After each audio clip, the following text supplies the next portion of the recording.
Okay, so the fight that everyone has been waiting to get announced has finally been announced. It is official, and no, I'm not talking about the headliner for International Fight Week. I'm not talking about John Jones versus Tom Aspinall, and I'm certainly not talking about Jake Paul's next bloody opponent. No, I'm talking about the Diamond, Dustin Poirier, taking on the one and only Max Holloway in Dustin Poirier's final fight. All you gotta do is Google the name Dustin Poirier. It is literally all over the internet. This just broke a few hours ago. I can't wait for it. This is a sensational fight and the final fight of Dustin Poirier's legendary career. It's set to go down at UFC 318. Which is in New Orleans. So it's going to be a home fight for Dustin Poirier. The crowd is going to go absolutely mental.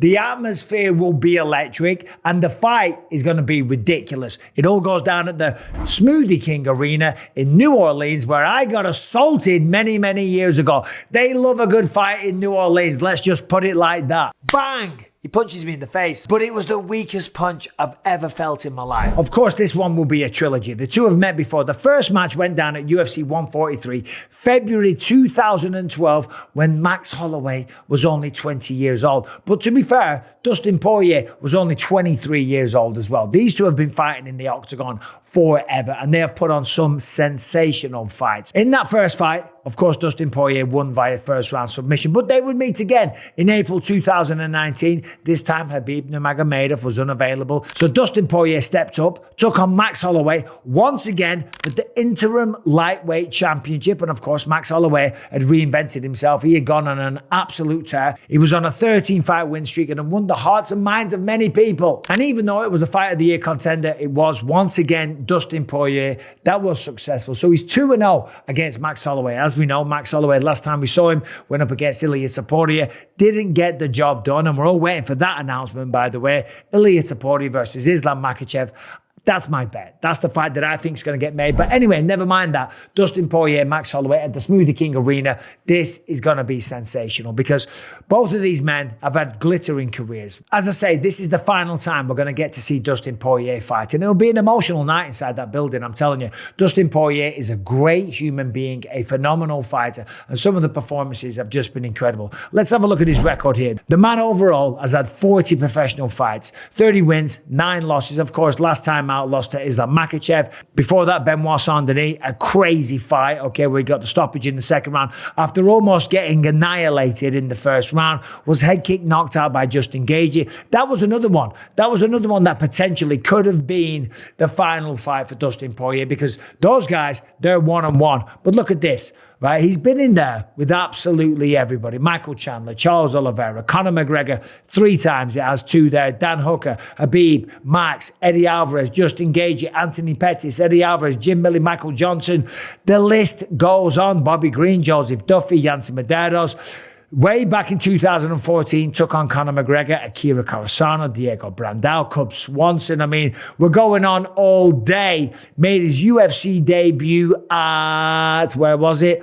UFC 125 in 2011. So, Dustin Poirier has been fighting at the highest level for 14 years. That's why I said in a video a few days ago, we're going to enjoy these guys while we can. When you look at the lightweight division, a few of the big names, enjoy them while you can because they're not going to be around forever. It will be a sad day when Dustin Poirier retires, but of course, you can't fight at this level when the stakes are so high and the competition is so tough forever. You just can't do it. 41 professional fights, 36 years old, became the interim champion. And of course, with this matchup, he gets the chance to end his career with another belt, the BMF, the baddest mother.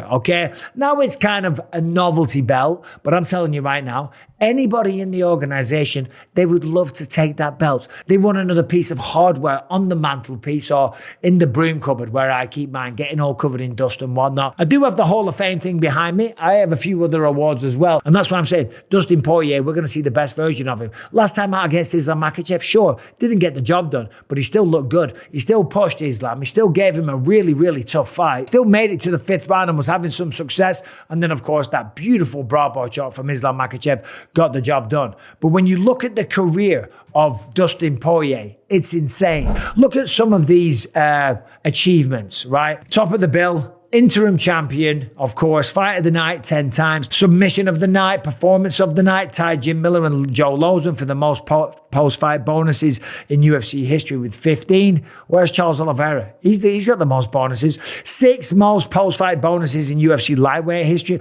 tied John Jones, George St. Pierre and Amanda Nunes for the most finishes against current, former or future champions. I mean, the list goes on. I can't go through it all. Look at this. It's ridiculous. President's Choice Fight of the Year nominee 4 times. Look at this. Just goes on and on and on. Fight of the year, fight of the month, blah, blah, blah, blah, blah. 30 wins, 15 knockouts, 8 submissions. The man's an absolute legend. And then on the flip side, you got Max Holloway that can almost match him. Here he is, 26-8. Last time, all right, fair play. Got stopped by Poirier. But before that, it was the fight of the year and one of the sickest knockouts that we've ever seen against Justin Gaethje. And that is what makes me a little bit cautious for Dustin Poirier coming into this one, because yes, Dustin has beaten Max twice before, but every single fight is different. That's why I said that to Luke Rockhold at UFC 199. He was so confident he was going to knock me out because, yeah, he had beaten me before. But I said, listen, buddy, every fight is different. And the second fight between Dustin and Max was kind of close, okay? It was a fantastic back and forth performance. And of course, Dustin was the victor. However, last time out against Justin Gaethje, that was a beautiful performance. And we know Justin Gaethje knocked out Dustin Poirier. So, people of New Orleans, don't come into this one expecting Dustin Poirier to walk away with this one unscathed. If he does get the win, it's going to be tough. Either way, for both men, this is an incredible fight. I don't know if it's the main event of UFC 318. It just might be. It's scheduled for 5 rounds. Both of these guys are very experienced at going for 5 rounds. That won't be a problem, but it could be a main event because we know pay-per-views have been having a lot of 5-round co-main events lately, just like Paddy Pimblett versus Michael Chandler. Speaking of Chandler, remember that fight of the year that Dustin Poirier had with him, the fight of the year that he had with Justin Gaethje. So almost every single time that he steps in the octagon, you know violence is guaranteed with Dustin Poirier, and that's why the people love him. They love the way he carries himself. There's never any controversy with Dustin Poirier. Even when he knocked out Conor McGregor, he didn't talk too much shit. And then the third time when Conor snapped his leg and he was saying all kinds of crazy shit. This is not over. If we had to take this outside with him, it's all. He never really matched the energy of Conor McGregor. He kind of took the high road, and that's what I'm saying. That's why this guy is an absolute legend. UFC 318, it's going to be a banger. New Orleans, home game for Dustin Poirier. Now, I've known about this one for a while. Of course, I'm a UFC insider. I'm friends with a lot of the fighters. I work for the company. I know a lot of the managers, but I did not say shit because that's fucking illegal. Anyway, UFC 318 is going to be ridiculous. Dustin Poirier, Max Holloway. Let me know who you think wins in the comment section, please. And both men, all the best. May the best man win. By the way, members videos dropping almost every single day. Make sure you subscribe to that program. You guys have a great day. See you soon.